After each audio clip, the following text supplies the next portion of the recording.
First जो हमारा phylum है वो है phylum Porifera, right. First phylum क्या है? Phylum Porifera. अब पोरीफेरा के जो मेंबर्स हैं उन मेंबर्स को हम बोलते हैं स्पंजेस, राइट। पोरीफेरा के मेंबर्स को हम क्या बोलेंगे? स्पंजेस। देखो जो भी चीज़ मैं बोल रही हूँ ना उसको मैं कोशिश करूँगी कि मैं 2 बार, कम से कम तो 2 बार बोलूँगी, राइट।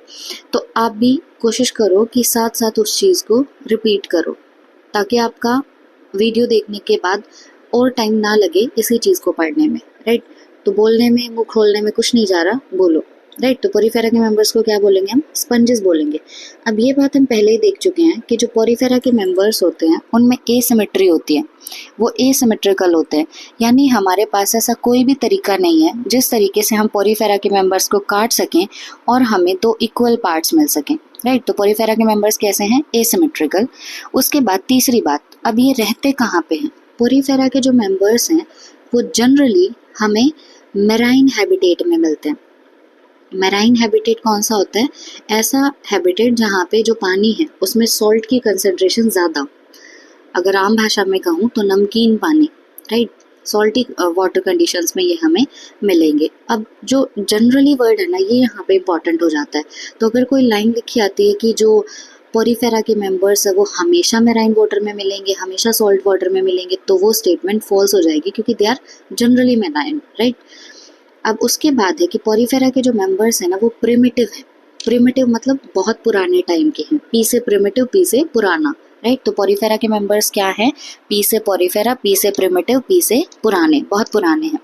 उसके बाद नेक्स्ट है कि पोरीफेरा के जो मेंबर्स हैं ना वो मल्टी सेलुलर हैं। मल्टी सेलुलर मतलब बहुत सारे सेल्स से मिलके बने हुए हैं, पर सेल्स ने यहाँ पे मिलके टिश्यू नहीं बनाया है, बस ऐसे ही सेल्स लूजली अरेंज्ड हैं, लूज एग्रीगेट्स हैं, ऐसे इकट्ठे हो रखे हैं सेल्स लूजली। तो वो पोरीफेरा के मेंबर्स हो गए। कैसे होंगे? मल्टी सेलुलर होंगे। नेक्स्ट है कि यहाँ पे सेलुलर लेवल ऑफ ऑर्गेनाइजेशन है, मतलब यहाँ सेल्स ने मिलके टिश्यू नहीं बनाया है, पोरीफेरा के अंदर सिर्फ सेल्स प्रेजेंट हैं, राइट। उसके बाद है कि पोरीफेरा के मेंबर्स में प्रेजेंट होता है वाटर ट्रांसपोर्ट सिस्टम, या उसी को हम बोलेंगे canal system. Very important, Porifera के अंदर क्या है? वाटर ट्रांसपोर्ट सिस्टम है या कैनाल सिस्टम है। अब जैसे हमारी बॉडी है, हमारी बॉडी में जो पूरी बॉडी में हर चीज़ को सप्लाई करने का काम करता है, वो चाहे ऑक्सीजन हो, चाहे न्यूट्रिएंट्स हो, कुछ भी हो, पूरी बॉडी में सप्लाई करने का काम कौन करता है चीज़ों को? ब्लड। अब पोरीफेरा के मेंबर्स में ब्लड तो है नहीं, राइट, क्योंकि ब्लड क्या है? फ्लूइड कनेक्टिव टिश्यू, यानी ब्लड क्या है? एक टिश्यू।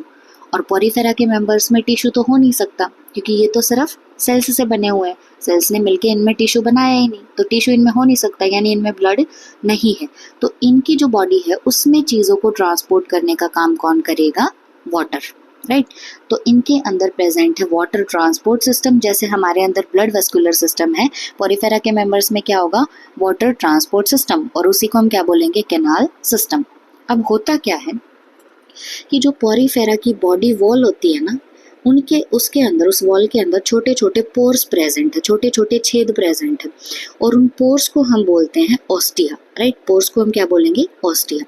अब इनकी जो बॉडी है उस बॉडी में बीच में खाली जगह होती है, और खाली जगह को मैंने बताया था क्या बोलते हैं? कैविटी।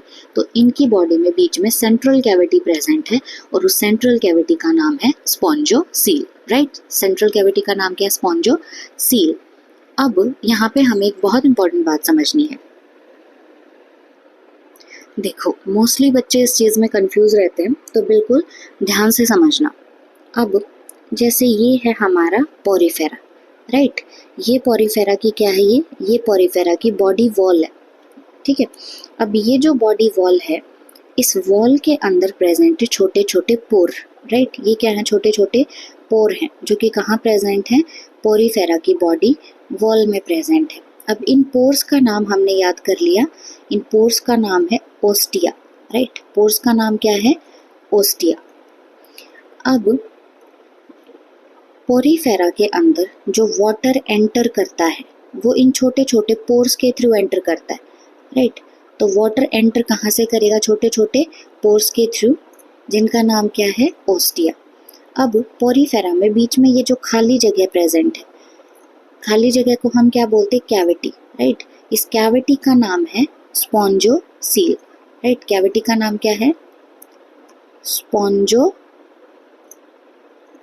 सील नाम है, राइट। स्पेलिंग चेक कर लेना, कैविटी का नाम क्या है, स्पॉन्जोसील, ठीक है। अब उसके बाद यहाँ पे एक माउथ लाइक स्ट्रक्चर प्रेजेंट है ऊपर, राइट। यहाँ पे क्या है, एक माउथ लाइक स्ट्रक्चर है। वाटर एंटर इसकी बॉडी में किसके थ्रू किया, छोटे छोटे पोर्स ओस्टिया के थ्रू, पर वाटर को बाहर भी तो जाना है, वाटर बाहर जाएगा इस कैविटी के थ्रू, और इसका नाम है ऑस्क्यूलम, राइट। इसका नाम क्या है, ऑस्क्यूलम। अब जैसे पोरीफेरा है, इस पोरीफेरा को जिंदा रहने के लिए खाने की ज़रूरत है, राइट, गैसेस वगैरह की ज़रूरत है, तो वो कहाँ से आएंगे, जैसे यहाँ इसके पास बाहर यहाँ पानी प्रेजेंट है, राइट, तो ये पानी अपने अंदर न्यूट्रिएंट्स वगैरह लेके आएगा, गैसेस वगैरह लेके आएगा, वो इस पोरीफेरा की बॉडी में एंटर कर गए ऑस्टिया के थ्रू। तो पोरीफेरा ने मस्त अपना खाना वाना खाया जो कि आया था ऑस्टिया के थ्रू, पानी में घुल के। अब इसके अंदर कुछ एक्सक्रीटा भी प्रोड्यूस हुआ होगा, जो भी इसको बाहर निकालना होगा, राइट, कुछ एक्सक्रीशन भी होगा इसका।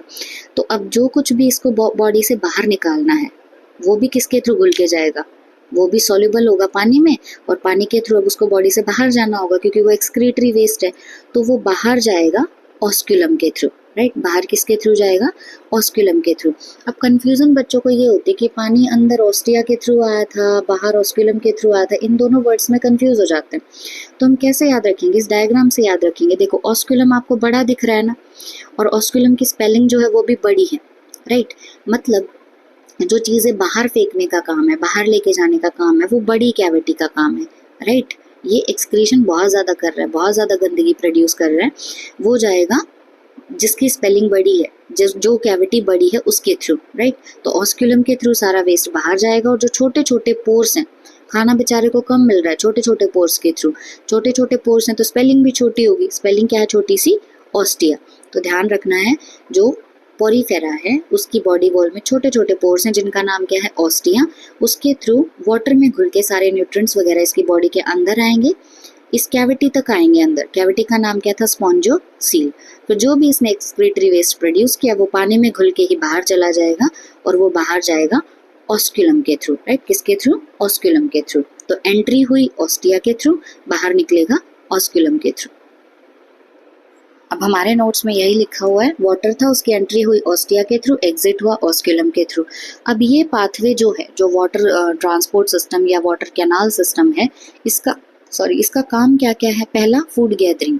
जो पोरीफेरा है वो अपना फूड इकट्ठा करेगा, गैदर करना मतलब इकट्ठा करना, किसकी हेल्प से, इस वाटर ट्रांसपोर्ट सिस्टम की हेल्प से। दूसरा, रेस्पिरेटरी एक्सचेंज, मतलब उसको गैसेस वगैरह भी चाहिए, वो भी उसको मिलेंगे किससे, इस ट्रांसपोर्ट सिस्टम से ही, वाटर ट्रांसपोर्ट सिस्टम से ही। और तीसरा है रिमूवल ऑफ वेस्ट, के अंदर जो भी गंदगी बनी है वो भी बाहर जाएगी इस ट्रांसपोर्ट सिस्टम के थ्रू ही। कहाँ से निकलेगी, ऑस्क्यूलम से। तो 3 चीज़ों में ये वाटर ट्रांसपोर्ट सिस्टम हेल्प करता है। पहला खाना, दूसरा गैसेस एक्सचेंज, और तीसरा रिमूवल ऑफ वेस्ट, राइट। अब गैसेस एक्सचेंज में क्या है कि जो ऑक्सीजन एंटर करेगी वो एंटर करेगी ऑस्टिया के थ्रू, और इसके अंदर जो CO2 प्रोड्यूस होगी, राइट, वो जाएगी बाहर किसके थ्रू, ऑस्क्यूलम के थ्रू। तो गैसियस एक्सचेंज भी इस ट्रांसपोर्ट सिस्टम के थ्रू हो रहा है, इसको खाना भी इसी के थ्रू मिल रहा है, और जो भी कचरा वगैरह इसने बनाया वो भी बाहर इसी के थ्रू जा रहा है। अब नेक्स्ट मोस्ट इंपॉर्टेंट है पोरीफेरा में, कोएनोसाइट्स, राइट। बच्चे कंफ्यूज कई बार स्पॉन्जोसील में और कोएनोसाइट्स में हो जाते हैं। तो कोएनोसाइट्स को हम कैसे याद रखेंगे, ये कॉलर सेल्स होते हैं, राइट। सी से कोएनोसाइट्स, सी से कॉलर सेल्स। अब इन्होंने क्या करके रखा है कि वाटर ट्रांसपोर्ट सिस्टम में जो भी कैनाल्स प्रेजेंट होंगी और जो स्पॉन्जोसील था उसके अराउंड एक लाइनिंग प्रेजेंट होती है, और उस लाइनिंग को हम बोलेंगे कोएनोसाइट्स, राइट। तो जो वाटर ट्रांसपोर्ट सिस्टम में हमारे पास था स्पॉन्जोसील, और जो कैनाल्स थी वो लाइंड होंगी, उनके चारों तरफ एक लाइनिंग प्रेजेंट होगी, उस लाइनिंग का नाम क्या है, कोएनोसाइट्स, राइट। और कोएनोसाइट्स को क्या बोलेंगे, कॉलर सेल्स। मोस्ट इंपॉर्टेंट है, स्टार मार्क कर लेना। अब नेक्स्ट हमें देखना है डाइजेशन। जो पोरीफेरा है हमारा, उसके अंदर डाइजेशन होता है इंट्रासेल्युलर, राइट। पोरीफेरा में डाइजेशन कैसा होगा, इंट्रासेल्युलर। अब 2 वर्ड होते हैं, इंट्रा और इंटर, इनको हम समझेंगे। इसको हम एक स्कूल का एग्जाम्पल लेके समझेंगे। जैसे अगर हमारे ही स्कूल के अंदर कोई कंपटीशन हो रहा है तो उसको हम बोलेंगे इंट्रा स्कूल कंपटीशन। अगर 2 स्कूल्स के बीच में कंपटीशन हो रहा है तो उसको हम बोलते हैं इंटर स्कूल कंपटीशन। अब कोई चीज़ अगर सेल के ही अंदर हो रही है तो उसको हम क्या बोलेंगे, इंट्रा सेल्यूलर। तो पोरीफेरा में डाइजेशन कैसा होता है, इंट्रा सेल्यूलर, मतलब सेल के अंदर ही चल रहा है, सेल्स के बीच में नहीं चल रहा है। राइट। तो पोरीफेरा में डाइजेशन कैसा, इंट्रा सेल्यूलर। अब जो पोरीफेरा का स्केलेटन होता है ना, वो बना हुआ है कुछ फाइबर्स से, राइट। पोरीफेरा का स्केलेटन किससे बना हुआ, कुछ फाइबर्स से बना हुआ है, उसको हम बोलते हैं स्पॉन्जिन फाइबर्स, या इन स्पॉन्जिन फाइबर्स का ही नाम है स्पिक्यूल्स, राइट। देखो सारे एस से ही शुरू हो रहे हैं वर्ड। पोरीफेरा का स्केलेटन एस से, ये स्केलेटन किससे बना हुआ है, एस नाम के ही वर्ड से, स्पिक्यूल्स से, और स्पिक्यूल्स को क्या बोलते हैं, स्पॉन्जिन फाइबर्स। अब पोरीफेरा के जो मेंबर्स है ना, ये होते हैं हर्माफ्रोडाइट, राइट। पोरीफेरा के मेंबर्स कैसे हैं, हर्माफ्रोडाइट, और हर्माफ्रोडाइट को ही हम बोलते हैं बाइसेक्सुअल या मोनोइशियस। इनके अंदर यानी सेक्सेस सेपरेट नहीं है, जैसे हमारे अंदर है मेल अलग होता है, फीमेल अलग होती है ह्यूमंस में, बट पोरीफेरा में क्या है, मेल और फीमेल सेम में ही प्रेजेंट है, राइट, सेम बॉडी में ही है, अलग अलग नहीं है। तो पोरीफेरा कैसे हैं, हर्माफ्रोडाइट, बाइसेक्सुअल या मोनोइशियस। अब उसके बाद इनके अंदर रिप्रोडक्शन जो है वो एसेक्सुअल भी हो सकता है और सेक्सुअल भी हो सकता है। एसेक्सुअल रिप्रोडक्शन इनके अंदर होगा फ्रेगमेंटेशन के थ्रू, और सेक्सुअल रिप्रोडक्शन होगा गैमेट्स की फॉर्मेशन के थ्रू, राइट। अब जो इनमें फर्टिलाइजेशन है पोरीफेरा के मेंबर्स में, वो है इंटरनल। डेवलपमेंट इनके अंदर है इनडायरेक्ट। इनडायरेक्ट डेवलपमेंट का मतलब क्या है, जैसे हमारे अंदर क्या है, हमारे अंदर डायरेक्ट डेवलपमेंट है, मतलब डायरेक्टली जो है हमारे अंदर बेबी बन जाता है, कोई बीच में लार्वा नहीं बनता। पर पोरीफेरा में डेवलपमेंट कैसी है, इनडायरेक्ट, यानी यहाँ बीच में एक लार्वल स्टेज आएगी, और वो लार्वल स्टेज डिस्टिंक्ट होगी अडल्ट से। डिस्टिंक्ट का मतलब है बिल्कुल हम अलग से बता सकते हैं कि हाँ ये लार्वा है और ये अडल्ट है, वो बिल्कुल सेम नहीं दिखेंगे, राइट। तो जो लार्वल स्टेज है वो अडल्ट से मॉर्फोलॉजिकली डिस्टिंक्ट है, मतलब बाहरी जो उनका मॉर्फोलॉजी है वो क्या है, अलग अलग है दोनों की। अब एक मोस्ट इम्पॉर्टेंट बात मैं बोलना चाहूँगी कि जैसे हम 11 फाइलम पढ़ने वाले हैं, अब 11 के 11 फाइलम में किसी में डाइजेशन कुछ है, किसी में रिप्रोडक्शन कुछ है, फर्टिलाइजेशन, डेवलपमेंट, बहुत सारी चीज़ें आ जाती हैं। तो ये हम कितना भी रट्टा मारने की कोशिश करें, लास्ट में हम भूल जाते हैं। तो मैं क्या करूँगी, ये जो रिप्रोडक्शन, फर्टिलाइजेशन, डेवलपमेंट ये सब है, इसका पूरा चैप्टर होने के बाद लास्ट को ट्रिक से याद करवाऊंगी, जिससे कि आपको कन्फ्यूज़न ना हो। तो अभी आपको याद करना है सिर्फ ये जो यहाँ तक है ना, हर्माफ्रोडाइट, बाइसेक्सुअल या मोनोइशियस, ये भी अभी रटने की ज़रूरत नहीं है। अभी सिर्फ यहाँ स्केलेटन तक है, पोरीफेरा आपको सिर्फ यहाँ स्केलेटन तक याद करना है, राइट। फर्टिलाइजेशन, रिप्रोडक्शन वगैरह लास्ट में हम ट्रिक से करेंगे, बस यहाँ पे रीड करवा दिया मैंने। उसके बाद एग्जाम्पल्स हैं, बहुत इंपॉर्टेंट है। अब पोरीफेरा के मेंबर्स को हम क्या कहते हैं, स्पंजेस, एस से शुरू होता है, तो पहला यहाँ जो एग्जाम्पल है वो भी एस से ही शुरू हो रहा है।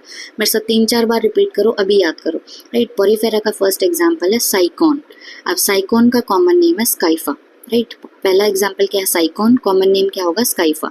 दूसरा एग्जाम्पल है, देखो स्पंज है तो यू स्पंजिया, राइट। दूसरा एग्जाम्पल क्या है, यू स्पंजिया। अब यू स्पंजिया को हम बोलते हैं बाथ स्पंज। इसका जो डायग्राम है ना वो भी याद करना इजी है। अब डायग्राम भी मैं चैप्टर के बिल्कुल लास्ट में करवाऊंगी। तो यू स्पंजिया जो है, जैसे बाथ स्पंज, हमारे बाथरूम में जो स्पंज होता है ना, वैसा ही कुछ इसका डायग्राम दिखता है, तो वहां से याद रह जाएगा। यू स्पंजिया का कॉमन नेम क्या है, बाथ स्पंज। थर्ड एग्जाम्पल है वेरी इंपॉर्टेंट, स्पॉन्जिला। अब स्पॉन्जिला जो है ना, ये फ्रेश वाटर स्पंज है, मतलब ये हमें फ्रेश वाटर में मिलता है। अगर आपको ध्यान हो, मैंने बताया था पोरीफेरा के मेंबर्स का हैबिटेट जो होता है वो जनरली मैराइन होता है। ज़रूरी नहीं है कि सारे के सारे पोरीफेरा के मेंबर्स मैराइन वाटर में मिले। अब देखो एग्जाम्पल आ गया स्पॉन्जिला, यानी ये मैराइन वाटर में नहीं मिलता, ये फ्रेश वाटर में मिलता है। तो मेरे साथ रिपीट करो 2 बार। फर्स्ट एग्जाम्पल है Sycon, common name Scypha. Second example है Euspongia, common name bath sponge. Third example है Spongilla, fresh water sponge. Sycon, Euspongia and Spongilla.